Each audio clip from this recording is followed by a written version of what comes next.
नमस्कार दोस्तों, स्वागत है आपका इन्वेस्टमेंट सीरीज़ की एक और वीडियो में। मैं हूं आपके साथ संदीप भट्ट।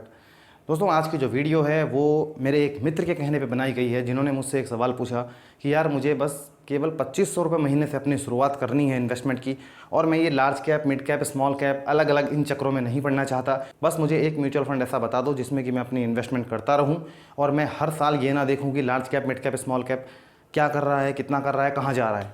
मुझे बस अपनी इन्वेस्टमेंट करनी है। तो दोस्तों, मुझे लगा कि उसके साथ साथ ऐसे बहुत सारे इन्वेस्टर्स हैं जिनको कि ये प्रॉब्लम है कि वो कहाँ इन्वेस्ट करें। लार्ज कैप में करें, मिड कैप में करें, स्मॉल कैप में करें। लार्ज कैप में करें तो वहाँ रिटर्न थोड़ा सा कम मिलेगा, मिड कैप, स्मॉल कैप में करेंगे तो वहाँ थोड़ा वॉलेटिलिटी ज़्यादा बढ़ जाएगी। तो क्या कोई ऐसा तरीका है कि तीनों में हमारा पैसा जाता रहे और हमें टेंशन लेने की ज़रूरत ना हो। दोस्तों, आज की जो वीडियो है वो ऐसे ही इन्वेस्टर्स के लिए है।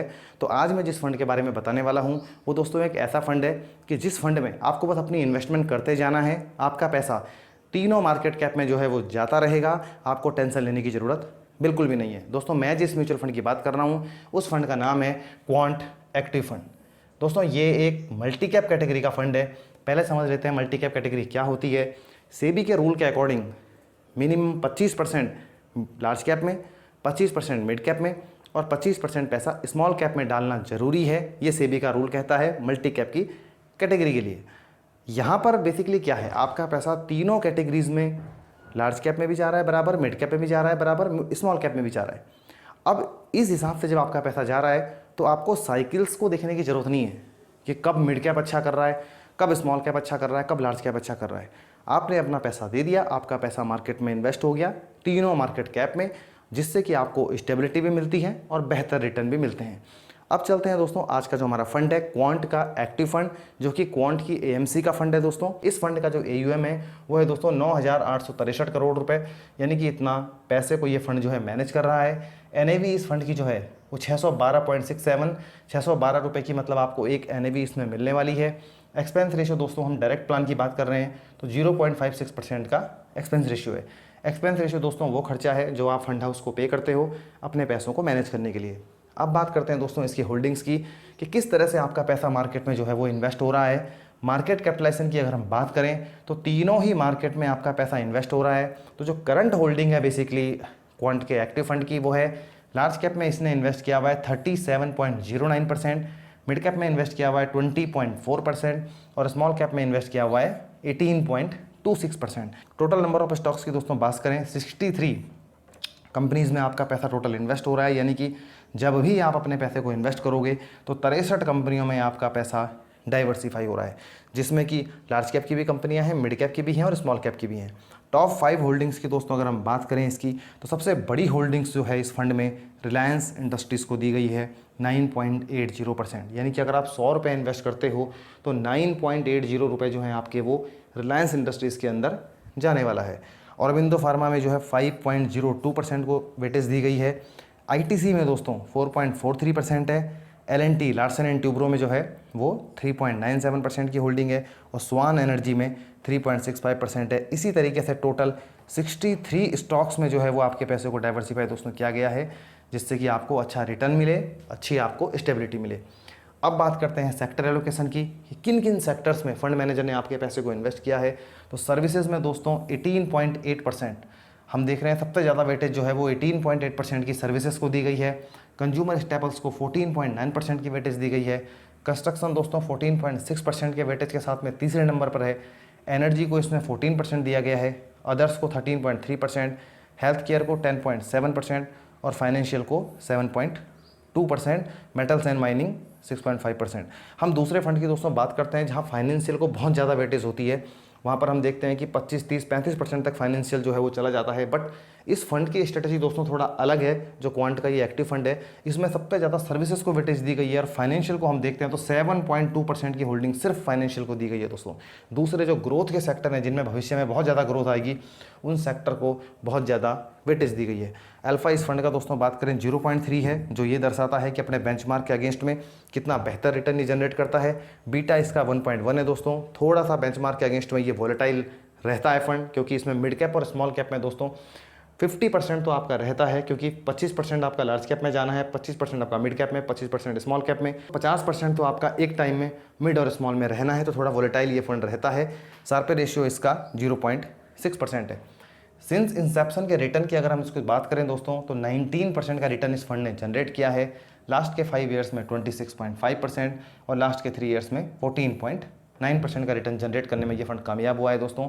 कभी भी किसी भी फंड में 1 साल, 2 साल, 3 साल, 4 साल के बेस पे आप इन्वेस्टमेंट ना करें। 5 साल, उससे ज़्यादा 8 साल, 10 साल, 15 साल के बेस पे आपको दोस्तों इन्वेस्टमेंट करनी चाहिए जब आप किसी भी फंड में अपनी इन्वेस्टमेंट को करते हो।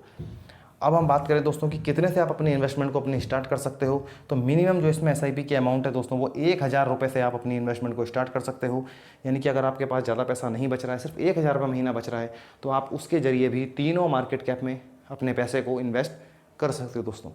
अगर आप पर मंथ आज से 2500 रुपये महीना इन्वेस्टमेंट करना स्टार्ट करते हो, कि हम सिर्फ 2500 रुपये महीना आज से हम निकालना स्टार्ट करते हैं किसी भी पर्पज़ के लिए दोस्तों, हम उस पैसे को निकालें। कोई गोल हमारा है, हम कोई घर खरीदना चाहते हैं, हम अपने बच्चों की पढ़ाई चाहते हैं, हम रिटायरमेंट चाहते हैं, हम अपने बच्चों की शादी करना चाहते हैं, कोई भी गोल अगर हम निकालें दोस्तों, तो 2500 रुपये हर महीना अगर हम निकाल रहे हैं, तो नंबर ऑफ़ ईयर्स की हम बात करें 25 सालों तक अगर आप इसको कंटिन्यू करके रखते हो, और हम रिटर्न्स की अगर हम बात करें तो 17.5% के रिटर्न अगर ये फंड आपको जनरेट करने में कामयाब होता है, जो कि पीछे इसने 19% से भी ज़्यादा के रिटर्न दिए दोस्तों।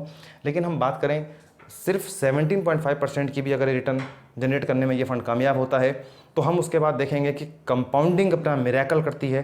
कंपाउंडिंग के द्वारा लॉन्ग टर्म में कितनी बड़ी वेल्थ क्रिएट हो सकती है, ये हम देख सकते हैं कि 2500 रुपये महीना 25 साल बाद 17.5% के रिटर्न के हिसाब से दोस्तों ये बनते हैं 1,03,67,000 रुपये।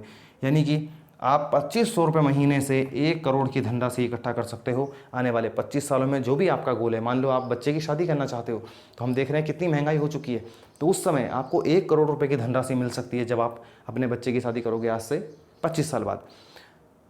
अगर हम बात करें 30 साल की, आपकी एज अभी 30 साल है, आप अपने रिटायरमेंट के लिए पैसा इकट्ठा करना चाहते हो, तो वही 2500 रुपये महीना 30 साल में कंपाउंडिंग के जरिए 2,34,00,000 का कॉर्पस उसमें इकट्ठा कर सकता है। 2,34,51,000। यानी कि जितना लंबा समय आप मार्केट को दोगे, उतना ज़्यादा आपको यहाँ से रिटर्न मिलने की संभावना बहुत ज़्यादा हो जाती है। कंपाउंडिंग क्योंकि लॉन्ग टर्म में ही अपना चमत्कार करती है दोस्तों।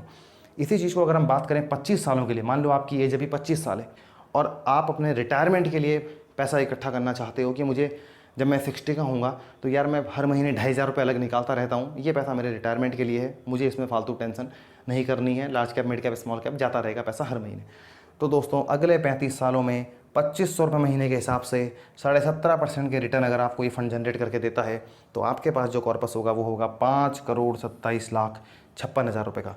दोस्तों अगर हम बात करें 5 करोड़ का कॉर्पस आप बना सकते हो अगर आप 2500 रुपये महीना अगर आप इसमें इन्वेस्ट करना स्टार्ट कर दो। ये दोस्तों लॉन्ग टर्म की पावर है। जितना लंबा समय आप अपनी इन्वेस्टमेंट को दोगे, उतना ही ज़्यादा रिटर्न आपको मिलने की संभावना यहाँ से होती है, क्योंकि कंपाउंडिंग लॉन्ग टर्म में आपके फेवर में काम करती है बहुत ज़बरदस्त तरीके से दोस्तों। यही वो जगह है इक्विटी जहाँ आप अपने सपनों को पूरा कर सकते हो। लेकिन याद रहे, शॉर्ट टर्म में आपको बिल्कुल भी इन्वेस्ट नहीं करना है, वही पैसा आपको यहाँ डालना है जो आप लॉन्ग टर्म तक होल्ड करके रख सको दोस्तों। मैं आपको बता दूं, ये वीडियो सिर्फ एजुकेशनल पर्पस के लिए बनाई गई है, किसी भी तरह की कोई रिकमेंडेशन नहीं है कि आपने वीडियो देखी और आपने सीधा जाके इसमें इन्वेस्ट कर दिया। हम आपको नॉलेज देने का काम करते हैं दोस्तों। तो आप अलग अलग यूट्यूब चैनल से आप नॉलेज लेते हैं, आप नॉलेज लीजिए, उनको अपनी रिसर्च में शामिल कीजिए, अपनी रिसर्च करो, अपने फाइनेंशियल एडवाइज़र से बात करो और उसके बाद कोई भी इन्वेस्टमेंट का डिसीजन लो। किसी के भी कहने पे कभी भी इन्वेस्टमेंट को ना करें, पहले समझें कि मार्केट कैसे काम करती है, कैसे पिछला ट्रैक रिकॉर्ड रहा है, पूरी रिसर्च कीजिए। आप अपनी दुनिया भर के टूल्स हैं जहां आप अपनी रिसर्च को कर सकते हो, तो उसके बाद ही कोई डिसीजन लें।